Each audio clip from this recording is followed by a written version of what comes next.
Fa Hua dan Lan Ge terbang dan mendekat ke bijinya.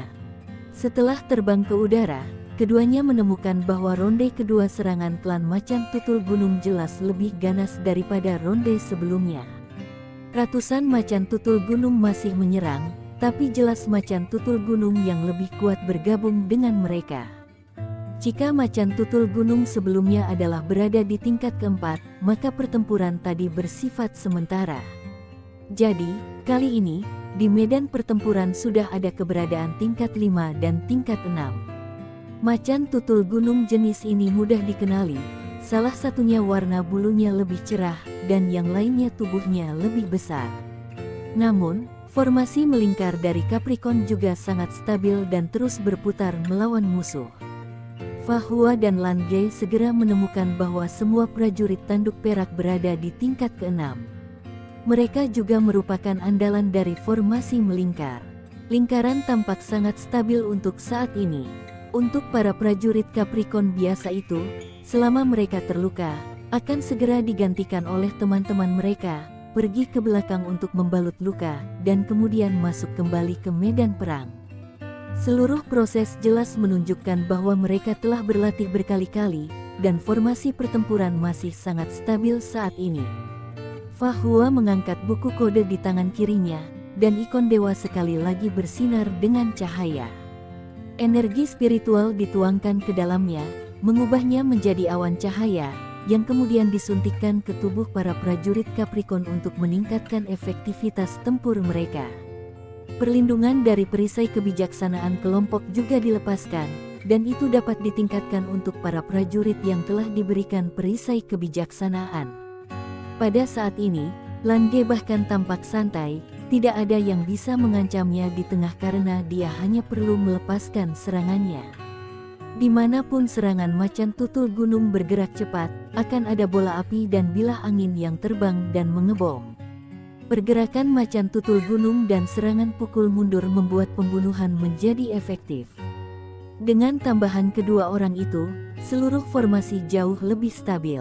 Tetapi pada saat ini, raungan aneh terdengar, dan pada saat berikutnya, dari lereng bukit yang tidak jauh, cahaya merah gelap tiba-tiba menyebar ke sisi ini di sepanjang tanah.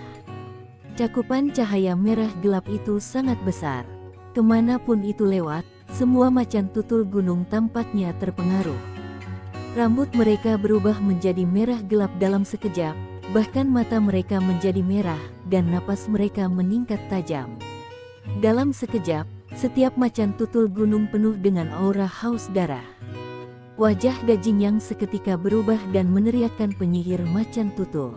Pada saat ini, 3 macan tutul gunung raksasa dengan panjang 7 meter muncul di lereng bukit yang tidak jauh. Di punggung ketiga macan tutul gunung raksasa ini, ada sosok manusia yang mengendalikan. Tubuh mereka sedikit merunduk, dan mereka semua mengenakan jubah besar. Dari bulu di punggung tangan yang tersingkap di luar jubah dan memegang tongkat kayu bergagang panjang, terlihat bahwa mereka masih mirip dengan macan tutul gunung. Hanya saja mereka jelas bisa berjalan tegak, dan bulunya bahkan lebih merah gelap dengan ada tanda hitam di atasnya, yang membuat orang merasa tertekan saat melihatnya. Langa bertanya apa itu penyihir macan tutul. Jingyang menjelaskan bahwa mereka adalah pengutuk. Mereka sudah dianggap Yao Guai, yang mana mereka termasuk monster macan tutul yang paling buruk. Mereka berada di pihak monster macan tutul gunung, tidak heran mereka dapat mengumpulkan begitu banyak macan tutul gunung. Sebenarnya ada 3 penyihir macan tutul tingkat monster suci. Ada penyihir macan tutul dan klan macan tutul gunung tanpa penyihir macan tutul. Mereka benar-benar 2 kelompok yang berbeda. Sama seperti saat ini, macan tutul gunung yang telah memasuki kondisi haus darah tidak hanya lebih ganas dan tidak takut mati, tetapi juga memiliki peningkatan kekuatan dan kecepatan. Bahkan perisai kebijaksanaan Fa Hua tidak bisa sepenuhnya menahan salah satu serangan mereka. Kerusakan Capricorn jelas mulai meningkat saat serangan klan macan tutul gunung semakin kuat. Dajinyang menarik napas dalam-dalam dan berbalik untuk melihat Fa Hua dan berkata tolong lakukan yang terbaik. Jika mereka mati dalam pertempuran, Falan tidak akan dapat bertahan. Ini adalah konspirasi melawan klan mereka.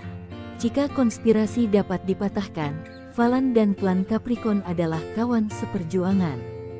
Fahua langsung mengiyakan pernyataan Jingyang.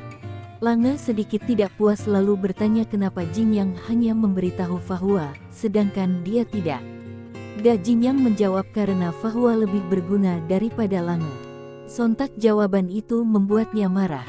Untuk sesaat, Lange seperti dihantam oleh palu di dadanya. Sudah cukup bahwa Fahua merendahkannya selama ini. Mengapa dia baru saja bertemu seseorang, tetapi dia direndahkan seperti ini? Kenapa dia lebih berguna dariku? Sementara Lange marah dan geram, matanya mulai berubah. Di bagian ini aku ngerasa kasihan sama Lange.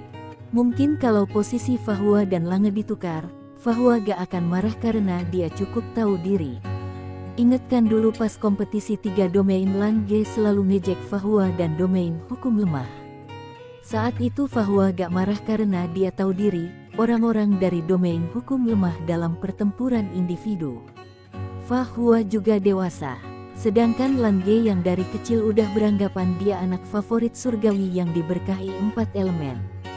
Dia ngerasa paling kuat di generasinya setelah BUS Sangchen. Tapi sekarang dia dibilang gak berguna. Pasti rasanya sakit banget. Sebenarnya sih yang dikata Jingyang gak salah juga, karena yang dia butuhkan saat ini tuh kemampuan yang mendukung prajurit Capricornnya, biar gak banyak korban berjatuhan. Serta bisa ngalahin pasukan macan tutul gunung.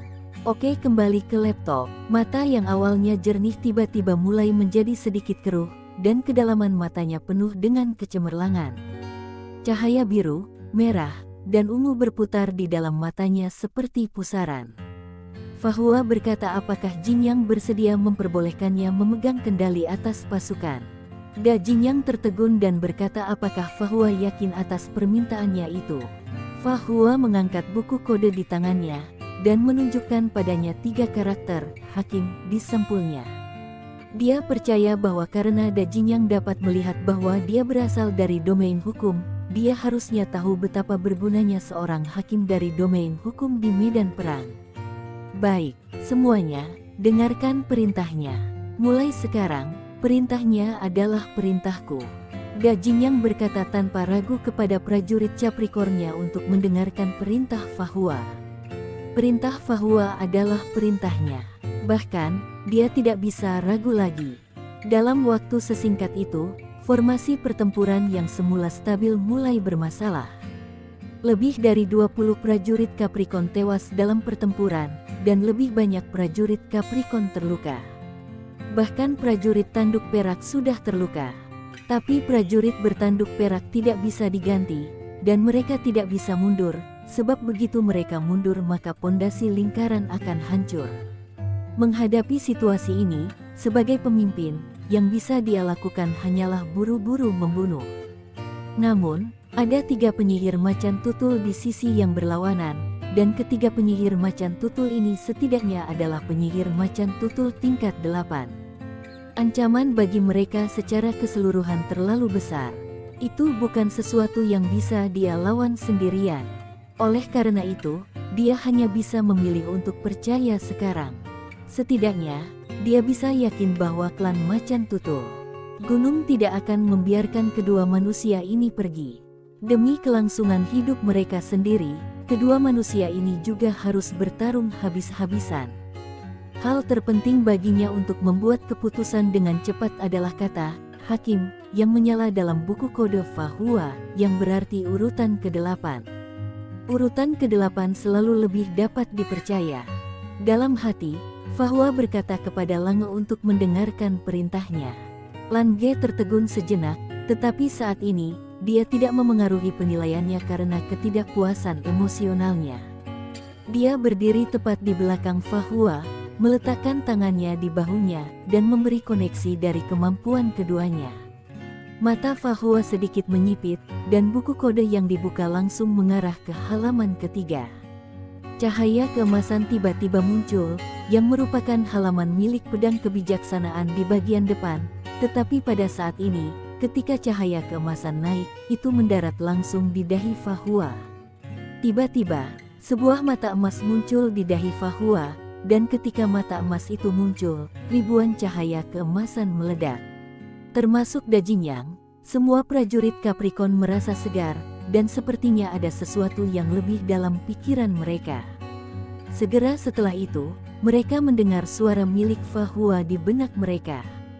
Semuanya, dengarkan perintahku. Fahua menutup matanya. Pada saat ini, seluruh tubuhnya ditutupi dengan lingkaran cahaya keemasan yang samar. Lan Ge memiliki pikiran yang sama dengannya, dan dia bisa merasakan perubahan terbesar pada Fahua saat ini. Pada saat ini, hatinya sebenarnya yang paling terkejut.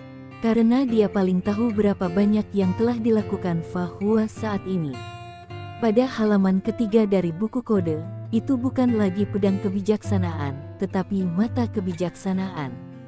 Mata kebijaksanaan seperti obor, seperti tanduk pada unicorn.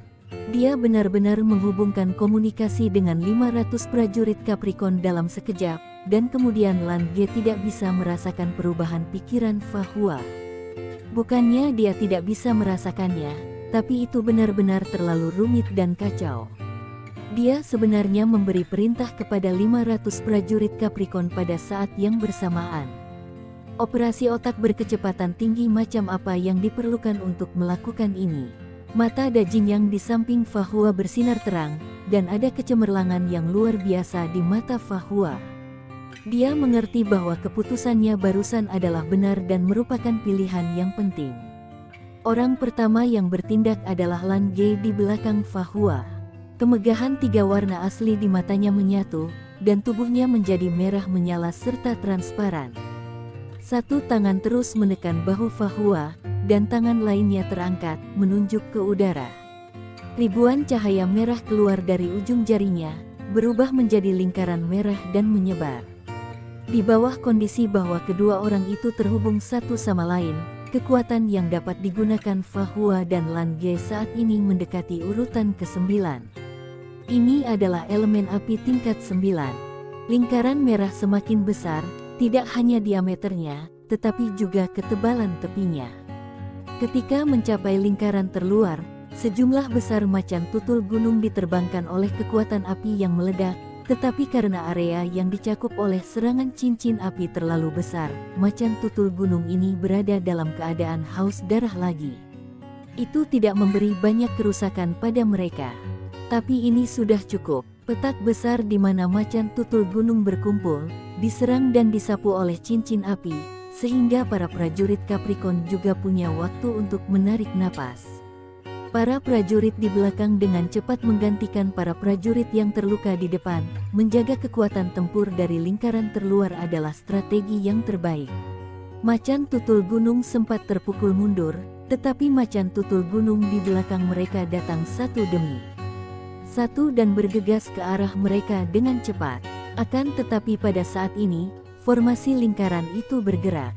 Formasi melingkar yang baru saja berputar di tempat sebelum tiba-tiba bergerak maju, dan saat berputar, lapisan petir ungu melintas. Potongan besar guntur jatuh dari langit, menutupi formasi lingkaran. Sebagian besar macan tutul gunung yang muncul terkena petir dan jatuh dalam keadaan lumpuh. Tombak prajurit Capricorn menikam pada saat ini. Tidak hanya itu, semua tanduk perak di atas kepala prajurit bertanduk perak dari klan Capricorn diterangi dengan cahaya perak, dan semua cahaya perak memborbardir langsung ke depan mereka, yang merupakan arah dari 3 penyihir macan tutul. Tentu saja, jarak serangan mereka tidak cukup untuk menyerang penyihir macan tutul, tetapi tidak diragukan lagi jumlah macan tutul gunung terbanyak ada di arah ini. 3 penyihir macan tutul menyerang. Penyihir macan tutul yang berdiri di tengah mengangkat tongkat kayunya, dan cahaya yang kuat bersinar dari depannya seperti semburan. Kemanapun ia lewat, macan tutul gunung di depannya terhempas ke arah mereka. Kedua belah pihak terbang menjauh dan tidak menyentuh cahaya perak, tetapi pada saat yang sama kerusakan pada klan macan tutul gunung dapat dihindari sejauh mungkin. 2 penyihir macan tutul lainnya juga mengangkat tongkat kayu mereka, dan di atas kepala mereka, awan hijau gelap mulai terbentuk. Oleh karena sejumlah besar macan tutul gunung terpisah dari depan, tekanan di bagian depan sangat berkurang. Di bawah pengaruh guntur, tombak yang ditikam oleh Capricorn segera membunuh puluhan macan tutul gunung. Pada saat ini, mata vertikal emas di dahi Fahua bercahaya, dan ada yang berubah pada formasi prajurit Capricorn. Da Jingyang yang semula di sampingnya mengeluarkan raungan panjang dan langsung bergegas ke depan formasi pertempuran, menjadi panah tajam dari seluruh formasi pertempuran. Formasi pertempuran melingkar berubah menjadi segitiga dalam sekejap. Sambil memegang tombak, Da Jingyang memimpin dan bergegas maju dengan berani, langsung membunuh macan tutul gunung di depannya. Kelompok macan tutul gunung di depan mereka dipaksa mundur, yang memberi mereka waktu untuk bergegas. Targetnya menunjuk ke arah 3 kepala penyihir macan tutul. Mata kepala penyihir macan tutul yang tersembunyi di dalam kain tiba-tiba berbalik. Kebijaksanaannya sama sekali tidak kalah dengan Yu Guai biasa. Dia mengerti bahwa pihak lain ingin memenggal kepalanya. Jika kelompok macan tutul gunung tidak memiliki komando, mereka hanya akan tersebar, dan secara alami mereka tidak akan dapat mengancam Capricorn ini. Tapi mereka benar-benar meremehkan pihak mereka sendiri. Bagaimana mereka bisa memberi kesempatan seperti itu di bawah keunggulan mutlak seperti ini? Apa hal paling menakutkan tentang macan tutul gunung? Jawabannya adalah kecepatan. Jeritan terdengar, dan macan tutul gunung di kedua sisi dengan cepat berputar ke belakang, menyerbu ke arah formasi pertempuran Capricorn dengan kecepatan tinggi dari kedua sisi dan dari belakang. Meskipun mereka mulai sedikit lebih lambat, kecepatannya masih lebih cepat daripada Capricorn. Jika ada banyak dari mereka, mereka pasti akan bisa mengejar Capricorn sebelum mereka bergegas ke lereng bukit dan menghasilkan pembunuhan yang efektif. Dua awan hijau gelap mengembun, terbentuk dan melayang langsung di depan mereka. Tetesan besar air hujan hijau tua mengalir turun, hujan korosif itu kemudian disusul dengan asap hijau yang naik. Lange bertanya-tanya apakah ada yang salah. Dia melambaikan tangan kanannya, dan embusan angin tiba-tiba bertiup ke depan. Tetapi pada saat ini, satu penyihir macan tutul mengangkat tongkatnya ke udara, dan penghalang tak terlihat menghalangi hembusan angin. Kedua belah pihak bermain melawan satu sama lain di udara, masing-masing menunjukkan apa yang bisa mereka lakukan. Lan Ge ingin menghentikan hujan korosif itu, sementara penyihir macan tutul ingin menghentikan aksinya. Pada saat ini, para prajurit Capricorn yang dipimpin oleh Da Jingyang telah menembus kelompok macan tutul gunung yang menghalangi bagian depan, dan mereka akan memasuki jangkauan hujan korosif. Dalam situasi terdesak seperti ini, ada pasukan yang mengejar di belakang, dan bukan tidak mungkin untuk mengubah formasi, tetapi itu akan menyebabkan kekacauan secara langsung. Jumlahnya sudah berada pada posisi yang sangat tidak menguntungkan. Bagaimana bisa mereka menahan serangan kelompok macan tutul gunung dalam situasi kacau? Da Jingyang tiba-tiba merasa sedikit dingin di hatinya, dan untuk pertama kalinya dia merasa menyesal. Mengapa dia harus mendengarkan manusia itu? Jika formasi masih berbentuk lingkaran, setidaknya mereka bisa bertahan sedikit lebih lama. Namun, semuanya tidak bisa diubah sekarang. Kekuatan pribadinya tidak bisa mengubah itu. Dia juga di tingkat 8, dan dekat dengan tingkat ke-9. Jika dia ingin pergi, dia bisa menerobos sendirian dan tidak ada macan tutul gunung yang bisa menghentikannya. Tapi bisakah dia pergi? 500 orang Capricorn ini adalah keturunan langsungnya, pengawalnya. Jika dia bahkan menyerahkan pengawalnya sendiri dan melarikan diri sendirian, maka dia tidak akan layak menjadi Da Jingyang-nya Capricorn. Mati ya mati, mati dalam pertempuran. Sambil memikirkannya, sepasang tanduk emas Da Jingyang akhirnya menyala, dan tombak di tangannya juga terangkat, memancarkan cahaya keemasan menyilaukan. Bahkan jika mereka mati, mereka akan menarik 3 penyihir macan tutul di punggung mereka. Tiba-tiba dalam benaknya terdengar suara Fahua yang menyuruhnya untuk tenang. Dan di saat berikutnya, dia tiba-tiba merasa bahwa segala sesuatu di sekitarnya telah berubah, seolah-olah dunia tiba-tiba berbalik pada saat itu, dan segalanya menjadi berbeda di saat berikutnya. Dia sepertinya mendengar erangan milik Fa Hua bergema di benaknya. Tetapi pada saat berikutnya, termasuk dia, kata-kata yang memekakkan telinga terdengar di benak semua Capricorn, serang. Ya, pada saat ini, semuanya berubah. Formasi pertempuran segitiga yang awalnya bergegas ketiga penyihir macan tutul tiba-tiba berubah secara dramatis pada saat ini. Perasaan itu seperti segitiga yang tiba-tiba terbalik di tanah. Tepi tajam yang semula menghadap ke arah tiga penyihir macan tutul, dengan Dajin sebagai ujung tajam, tiba-tiba berbalik ke belakang tanpa alasan. Seluruh formasi pertempuran segitiga terbalik sepenuhnya. Itu seolah-olah segitiga terbalik disalin di tanah, dan segitiga aslinya menghilang. Ini benar-benar di luar prediksi, sehingga ketiga penyihir macan tutul itu tercengang. Hujan korosif turun di tanah kosong, dan ketika mereka melihatnya, formasi pertempuran segitiga Capricorn telah bergegas ke arah yang berlawanan, yaitu ke arah danau, dan di belakang mereka sudah berkumpul sejumlah besar macan tutul gunung yang datang mengejar. Panah tajam yang diubah oleh Dajin itu seperti pisau panas yang memotong mentega, tanpa ampun memotong macan tutul gunung. Semua perubahan ini begitu tiba-tiba, sehingga ketika kelompok macan tutul gunung di belakang mereka menemukan ada sesuatu yang salah, Dajin sudah muncul di depan mereka, dan bahkan kecepatan lari mereka seketika berkurang setengah. Hanya dalam satu serangan, lebih dari 50 macan tutul gunung terbunuh oleh dampak formasi panah tajam. Lebih banyak macan tutul gunung bergegas mendekat, lengah, dan menderita kerugian besar. Di kedua sisi, kolom air besar menyembur keluar, mengayunkan macan tutul gunung yang bergegas naik dari samping, memungkinkan Capricorn untuk pergi keluar untuk menyerang ke depan. Tiga penyihir macan tutul baru saja menyelesaikan sihir mereka saat ini, dan hendak menyaksikan pasukan Capricorn menyerbu hujan korosif mereka, tetapi semuanya sia-sia. Bagaimana mereka bisa melemparkan sihir lain dalam waktu singkat? Semua ini terjadi terlalu cepat, dan Fa Hua, yang merupakan penggagasnya, agak pucat saat ini. Buku kode di tangannya sekarang ada di halaman ke-6, halaman ke-6 di depan adalah avatar, dan halaman ke-6 di belakang adalah cermin grup.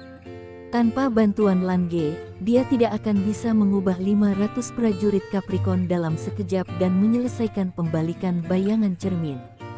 Penggunaan energi ini terlalu besar, sedemikian rupa sehingga ketika pembalikan cermin selesai, Lange harus meminjamkan semua kekuatan elemennya, jadi dia tidak bisa terus menyerang. Tapi untungnya, itu berhasil. Inilah seni komando, dan inilah tirani tatanan hukum dan negara di tengah peperangan kelompok. 500 prajurit Capricorn, di bawah komando Fa Hua, tidak lagi hanya satu kesatuan, tetapi lebih seperti satu keberadaan yang sepenuhnya di bawah kendalinya. Tiga penyihir macan tutul itu lalu sepenuhnya bangun dan buru-buru memanggil kembali hujan korosif dari langit. Formasi pertempuran Capricorn sudah bergegas melalui kelompok macan tutul gunung di belakang mereka, bergegas ke sekitar danau. Dajin merasa segar. Tombak itu berlumuran darah macan tutul gunung, dan serangan menusuk barusan membunuh setidaknya lebih dari 300 macan tutul gunung. Dengan macan tutul gunung yang sebelumnya terbunuh, saat ini kematian dan cedera macan tutul gunung telah melebihi 500. Seperti kata pepatah, bunuh satu untuk mengembalikan uang, bunuh dua untuk mendapatkan uang kembali. Sekarang untuk klan Capricorn, setidaknya itu impas. Dajin tidak tahu bagaimana Fa Hua melakukannya. Pada saat ini, kepercayaannya pada Fa Hua meningkat ke puncak. Formasi pertempuran segitiga juga berubah saat ini. Tim belakang segitiga asli dengan cepat berkumpul dan berubah menjadi panah tajam. Dalam waktu singkat, itu berubah menjadi bentuk pesawat ulang-alik.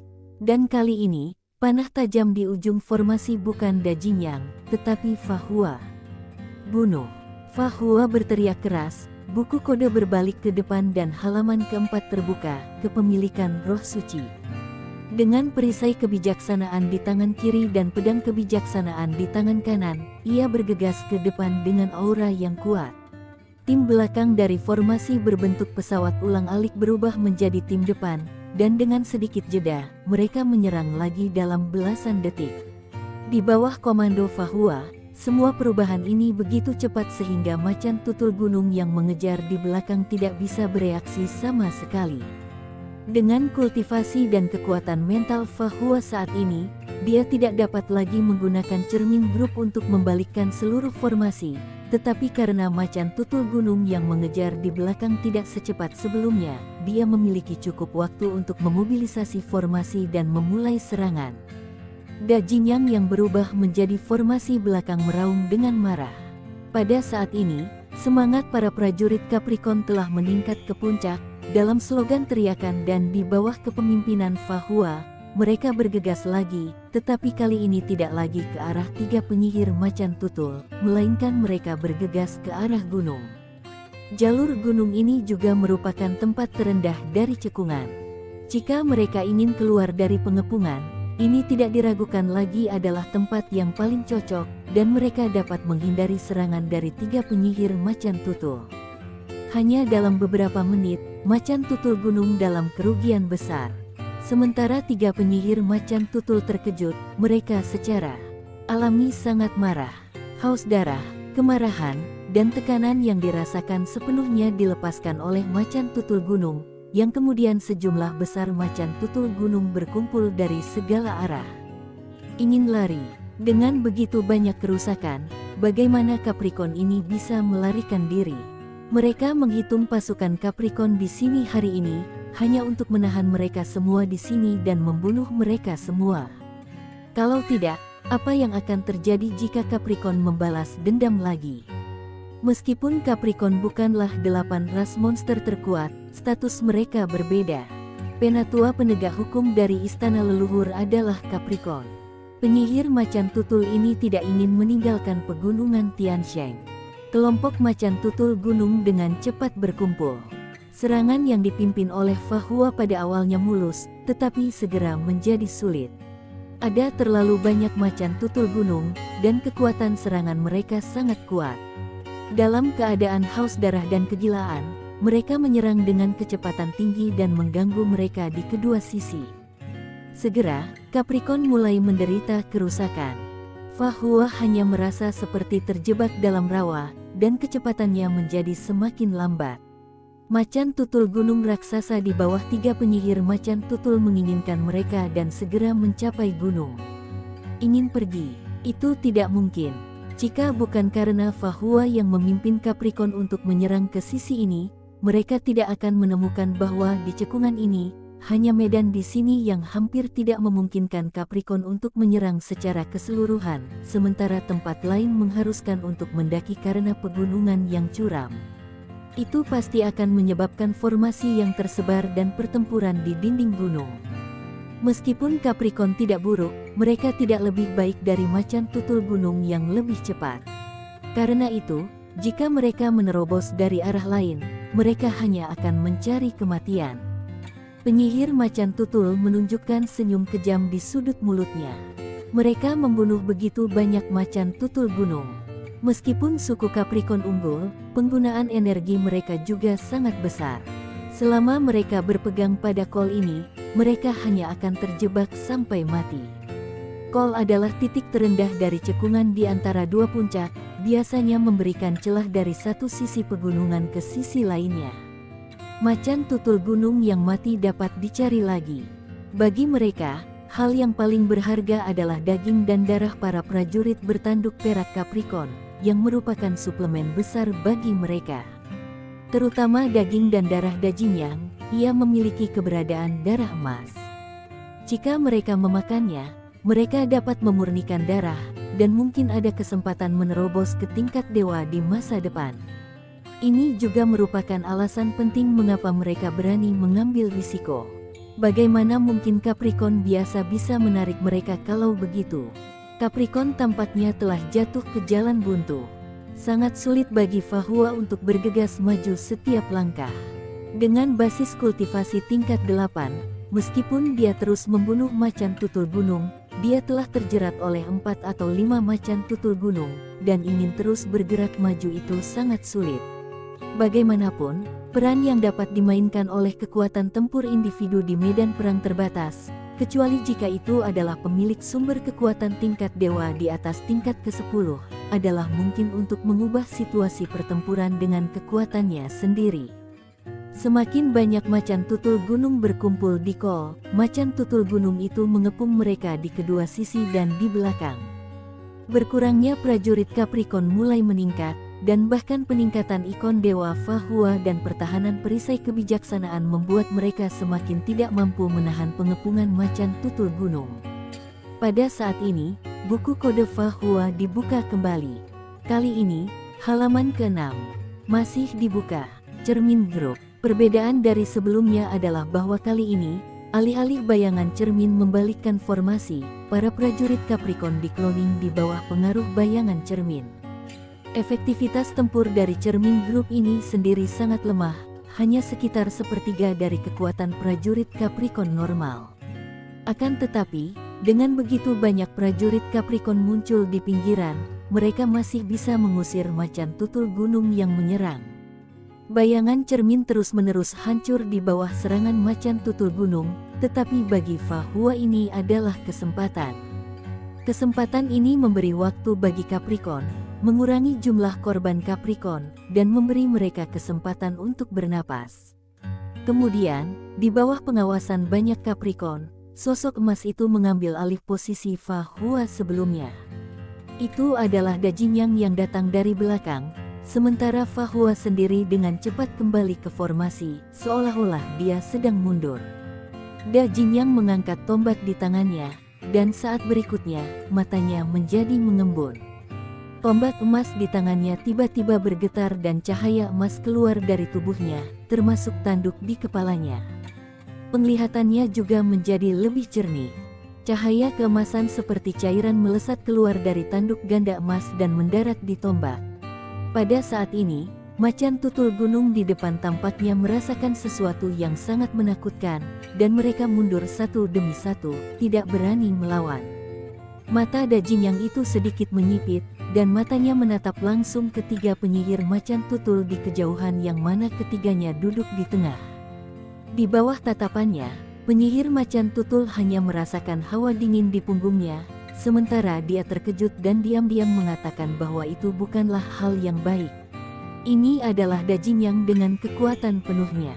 Tanpa ragu, dia mengendalikan macan tutul gunung raksasa di bawahnya dan hendak mundur. Namun, Dajinyang kini sudah siap. Sebagai pewaris garis keturunan emas, Fahua sudah menanyakannya dengan jelas saat berkomunikasi dengannya melalui komunikasi spiritual.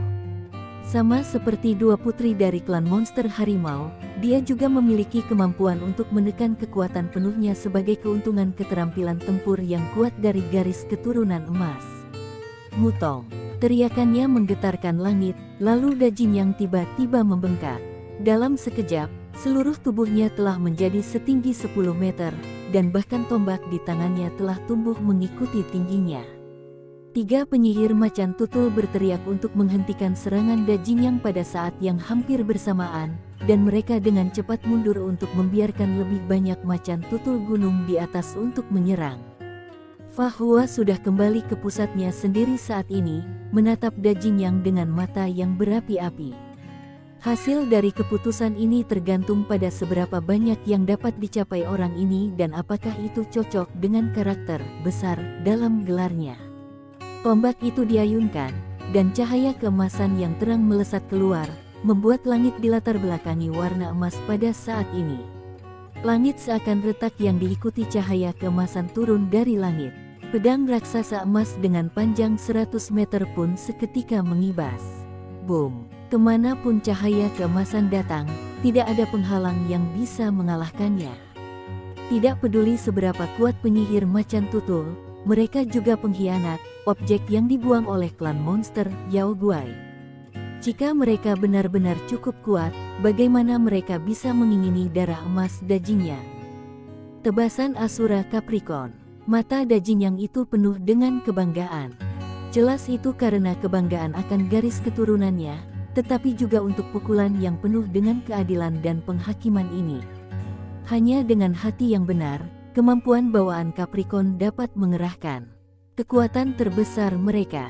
Dajinyang tidak diragukan lagi benar-benar bangga. Macan tutul gunung yang mencoba menghentikan mereka dari depan, semuanya musnah di depan cahaya keemasan. Di depan cahaya keemasan, ratusan macan tutul gunung hampir musnah dalam sekejap. Cahaya keemasan mengalir. Penyihir macan tutul, pemimpin dengan pelari tercepat, berlari secepat 7 kali kecepatan cahaya hingga seperti tampak ada 7 lapis penghalang yang meledak darinya. Tetapi, di depan tebasan Asura Capricorn, semuanya menjadi hanya sebatas ilusi. Asura awalnya adalah salah satu dewa kuno di India. Dia dianggap sebagai dewa jahat dan milik hantu. Asura dikenal sebagai dewa yang ganas, agresif, pemberani, dan jago berkelahi. Asura selas berarti kekuatan, memotong, yang disimbolkan dengan kekuatan Asura. Bersama dengan macan tutul gunung raksasa di bawahnya, tubuhnya membeku di jalan saat melarikan diri. Seutas benang emas menyebar dari atas kepala Dajinyang, menyebar ke macan tutul gunung raksasa. Detik berikutnya, mereka telah berubah menjadi abu dan menghilang. Mutong, hei! Prajurit Capricorn berteriak keras. Dengan kematian pemimpinnya, penyihir macan tutul, membuat semua macan tutul gunung langsung ketakutan. Dan ketakutan ini juga muncul di hati dua penyihir macan tutul lainnya.